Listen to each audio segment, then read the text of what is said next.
Sandro will not lie. Yan po ang talaga sinabi ba? Sabi, Okay. Sabi. ni Pangulong Bongbong Marcos. Tungkol po yan sa anak niya na si House Majority Leader Sandro Marcos. Nag-guest kasi. Nag-guest sa Nila isang Ronald. radio show ni na Tito Ronald. Nakita Isang ko palabas, nga. di ba? Oo. So, dyan po kasi, ang kwento ni Congressman Marcos, dyan po sa programa ni na Tito Ronald, meron daw mga kondisyon ang mga Duterte bago ibigay ang suporta sa 2022 presidential elections. At nabuo nga yung unit team na yan. Ang kondisyon daw po, sila ang mamimili o yung kampo ni Duterte ang mamimili ng Executive Secretary, House Speaker at iba pang key positions sa gobyerno. Ang sabi naman po ni Palace Press Officer Claire Castro, power struggle ang dahilan kung bakit may mga kondisyon ang mga Duterte dahil gusto raw nilang makontrol si Pangulong Marcos at gusto raw nilang mapatalsik sa pwesto.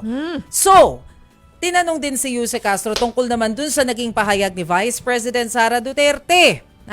Sabi po ni Yuse Castro, katawa-tawa ang sinabi ni VP Sara na kasama si Pangulong Marcos sa mga suspect kung walang listahan ng pro-China officials. So ang sabi po ni Yuse Castro, nakita naman ng taong bayan kung paano ipaglaban ni PBBM ang interes ng ating bansa.